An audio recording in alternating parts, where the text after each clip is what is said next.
Hey there. So I wanted to talk today about my recent journey through a whole different new type of prayer experience. Back in the spring, I kind of sensed some heavy discouragement coming on just really intensely. And so I did something a little bit different than how I might normally have handled that. And I called some girlfriends and said, hey, I have an idea. We all have things going on in our lives, and we all want to have God do some different stuff, just to really bring stuff out in our hearts, show us where we need to grow, make things actually different instead of just trying the same old stuff over and over again.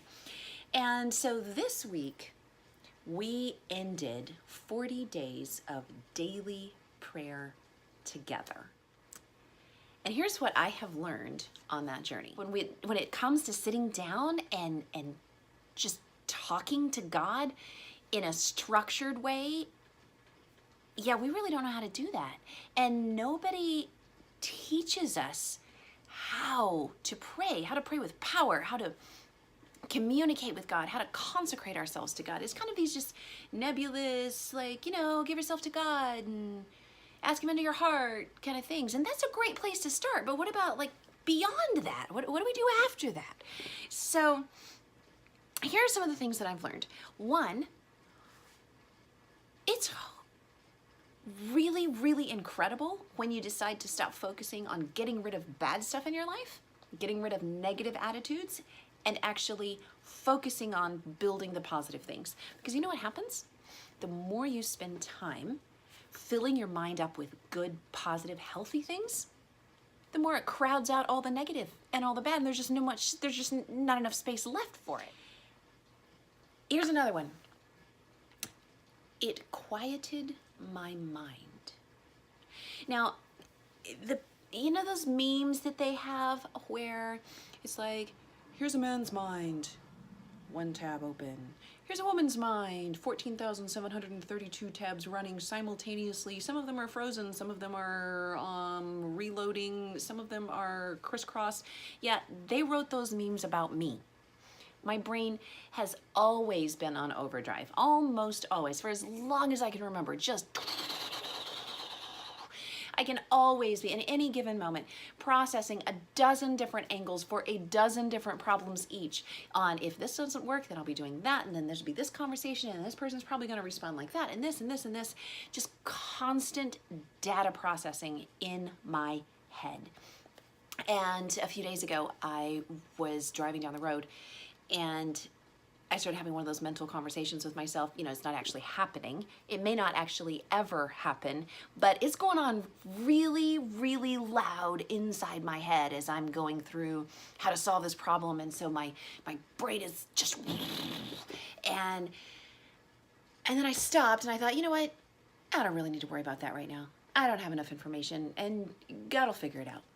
And then I thought, oh my goodness, I totally just headed that off at the pass.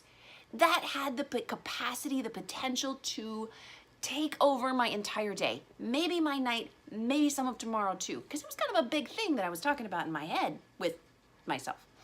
And then I realized that that was unusual because it hasn't been happening to me for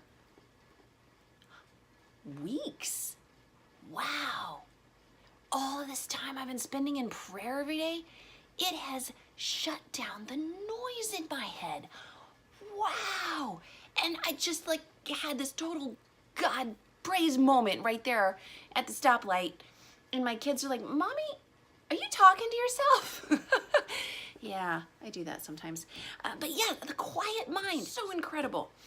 Number three, third thing I've learned, really deep, deep intimacy with God and with my girlfriends. It's been incredible.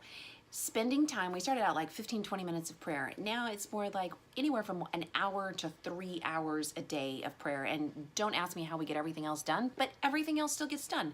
It's funny how that works. I remember, I think it was Martin Luther, don't quote me on this, that said that I have too much to do today to not get up and pray for 2 or 3 or 4 hours. And I never figured that out, but it works, you guys, it works. Another thing that I've learned is we are generally quite awful at praising God. We default to gimme, gimme, gimme, thanks.